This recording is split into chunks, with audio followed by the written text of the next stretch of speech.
Keith texted me and said, "Yo, T, I think we just wrote your first single," so he was kind of putting his stamp of approval on it. And it was nice to have that song to be able to take out and go on tour with Keith and play and open up for him.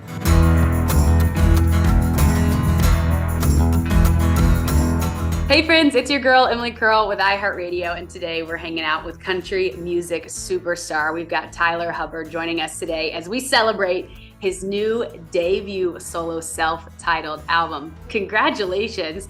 How does it feel knowing this album is out into the world? It feels so good. Thanks for having me. Thanks for chatting. And it's been awesome. It feels really good to have this music out. I've had it in my back pocket for probably 10 months now, so it feels really good to finally have the full project out and to have the fans able to go a little deeper, and it's just something I'm really proud of, so I'm excited. How is this music going to look different than other albums that we've seen from Florida Georgia Line? I think it'll be more personal. Stepping into this solo artist season has allowed me to just go deeper with the fans and to tell more of my personal story. It's pretty wild to think about, but a lot's changed in 10 years. So I think there'll also be an element of maturity and growth, but also sticking to who I am and my roots. And there'll be a lot of that more familiar stuff as well, good.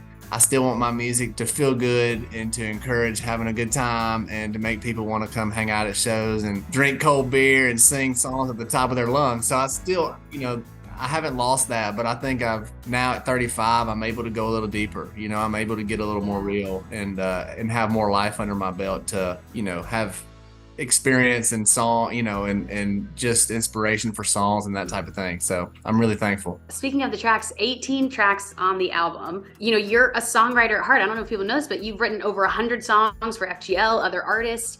This is a whole different era for you. How did you decide what you wanted to include and pick, to represent Tyler Hubbard this first solo album? Yeah, it was quite a process. Like you said, I call songwriting my 9 to 5, and I do it 2 or 3 times a week. So I had a lot of songs to kind of pick from, and some of them were standouts, that I knew this has to be on my album. This really does what I want this first album to do, which is tell my story and introduce myself to the world as Tyler Hubbard and not Georgia. It's been really cool, and it was fun to filter through those songs, but it was definitely a process. It wasn't easy, but I also thought about what songs can I really see myself loving singing forever. I've been able to have the opportunity to understand the power of a first album, understand the power of a first single, the first go around. And so I was really able to be patient, take my time, think about it, and make sure that I was making the right decision and bounce it off my team, and I feel like everyone was on board with 5'9", how it really set the stage for what's to come and the rest of the album. And it's been really fun to see the reception and the support and love that the fans have given me and country radio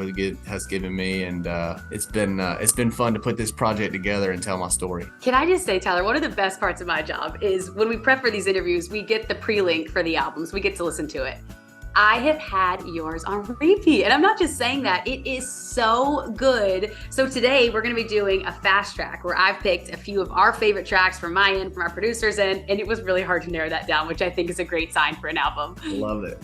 So we're going to jump right in. Let's start with Dancing in the Country. Now, what I love about this, Keith Urban was a co-writer on this one, and this was your first time writing with him. Tell me about how this one came to be and how that songwriting session happened. Keith and I had been talking for a while about trying to write together, and he's such a great guy, and we've kind of become buddies over the years of just running into each other and sort of text buddies. And then I knew I had to write on the books with John Knight and Ross Copperman, and they've worked with Keith as well. So I said, Keith, why don't you come join me if you're available next week on this write? Love to have you. And he was available and came and joined us, and it was sort of a dream day. I mean, all those guys are so talented, and you never know if just because there's a lot of talent in the room doesn't necessarily mean a great song is going to fall out that day, but it definitely increases your chances. And so it happened. For that one. Right away we just ran right into that idea, that feel, and that song, and had a great time writing it. We left the room that day, and I think Keith texted me and said, "Yo, T, I think we just wrote your first single." So he was kind of putting his stamp of approval on it, and it was just really cool. It was a great experience, and that was before going on tour with him. So it was nice to have that song to be able to take out and go on tour with Keith and play and open up for him. And between writing songs and being on tour together, he's just been an awesome friend, and very inspirational. And it's cool because this song was inspired by your nightly dance parties you have, right, with your kids? Yeah. Is that true? Yeah. I went in the room that day and I was just like, yo, I want to write something that just feels good, that makes you want to dance. I said, I'm always observing our kids as I play them songs. The kids have the blessing and the curse of daddy coming home every day and playing them whatever new song I wrote that day. And sometimes it makes them move and sometimes it doesn't, And so I just said, let's write something fun that the kids want to move to and dance to, and maybe it'll make everybody else want to do the same. And so that's kind of what we did. Yeah, it was just inspired behind, let's not overthink it. Let's not try to write song of the year. Let's just write a fun song. And you mentioned this too, 5'9", your first single was inspired by your wife, Haley. And also, I'm the Only One, which was a new one that we got to hear on this album. Tell us a little about these two. Yeah, I mean, I would say overall, there's a lot of love on this album. You could go down the list and say just about every song is influenced by my wife or kids in some capacity, but there's some that are more obvious. And I'm the Only One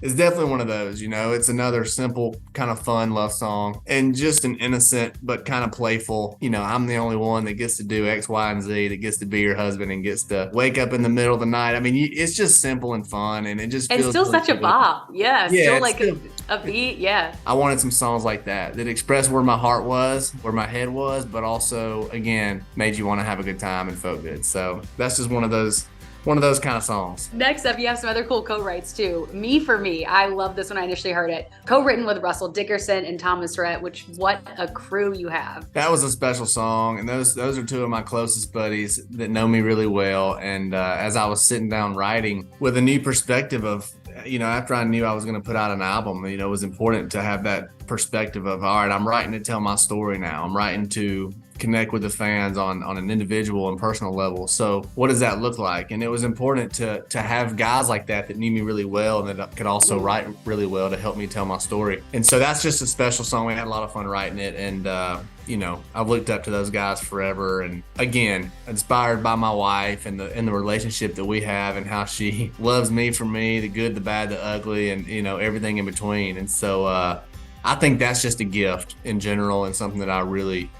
hold valuable for sure. And it inspires me to be not only me, but hopefully the best version of myself. And so I think that's really cool and important. And just wanted to highlight that on this album a little bit. And so that's a special song, and I'm glad I got to share it with those guys. I mean, you go back to your roots a lot on this album. Let's talk about our next track, Small Town Me. I grew up, just north of Atlanta in Georgia, and I feel like I really relate to that. There's something about it that just it grips you. You feel that it's such a universal experience. If you didn't have this life that you had now, where do you think that you'd be right now? It's hard to say. I guess I'd probably still be somewhere in Georgia, probably close to home, probably running my own business in some capacity.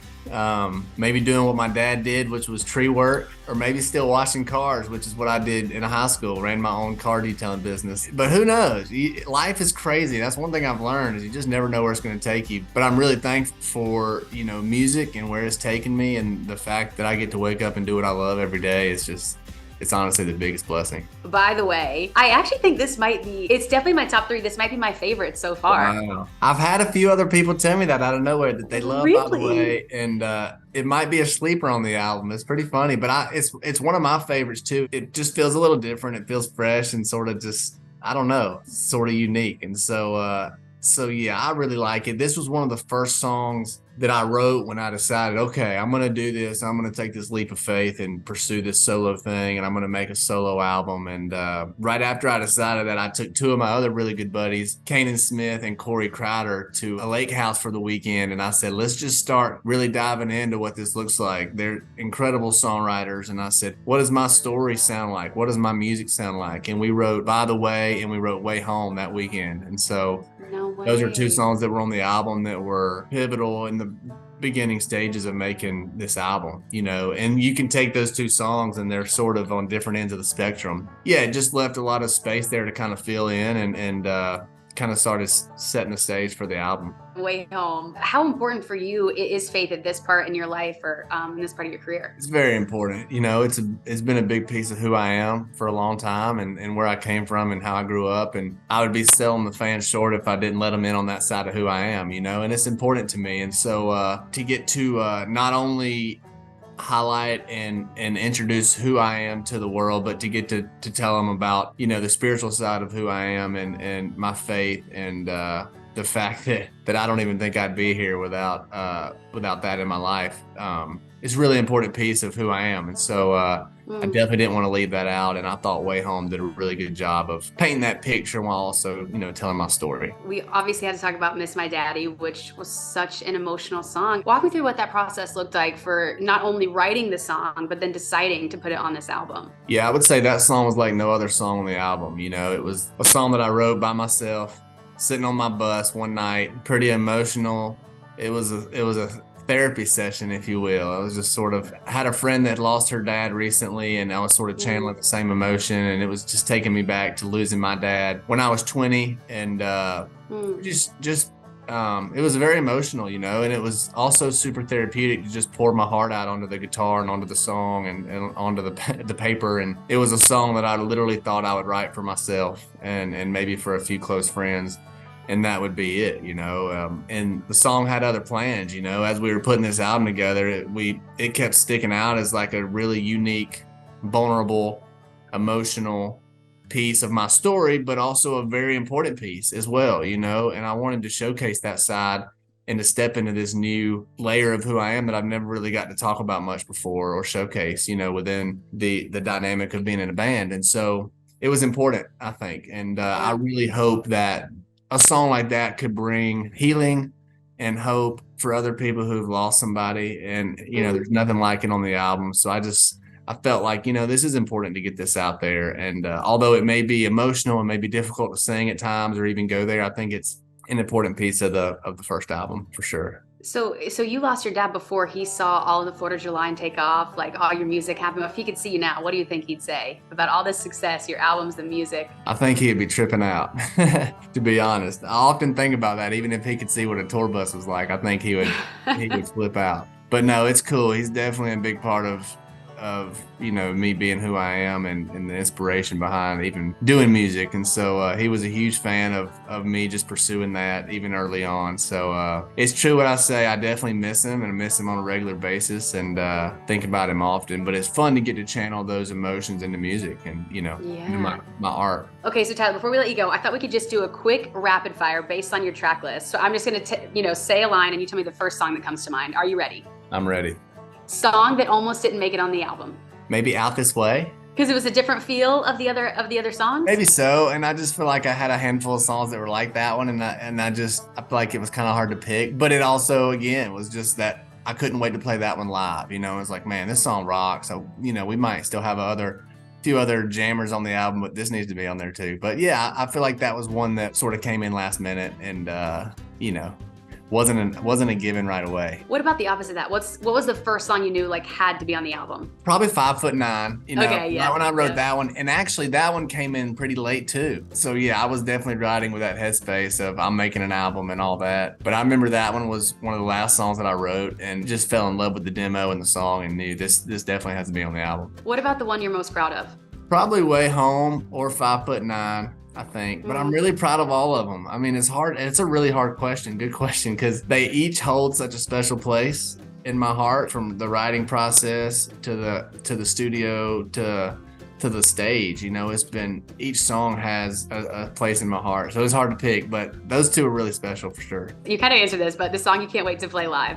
Out This Way really rocks, but there's nothing more fun than playing a 5'9" live, because everybody goes crazy and they know every word and they sing it so loud. And there's nothing more rewarding for a songwriter and an artist than to have everybody just screaming the words back to you. So that's a lot of fun. And now, Tyler, I've got to ask, last question for you is, I know a lot of fans, I've followed your FGL experience. Now you have this album coming out. Can we expect more Florida Georgia Line music? Are we putting a pause on that? Any update on that end? No, I'm going to keep doing what I'm doing individually, as far as I can tell. But I never say never. That was an incredible journey. I love making music in the confines of a band, and that dynamic was a lot of fun. So who knows? Life is crazy, and you never can tell. But here in the present, I'm having a lot of fun doing the solo thing, and I know I'm going to be putting out multiple albums as a solo artist. So I'm going to keep rocking this thing. That's awesome. We're having fun listening. So last question for you is, where can we find all the things that are coming out? shows, music videos, everything? I think my website would be the best spot to go to. I'm playing some festivals this year and fairs and some one-offs and things like that, and I'm steady booking shows. So I want to get out this year and play as many shows as possible and get this new music out and go have fun connecting with the fans. So definitely check out my website and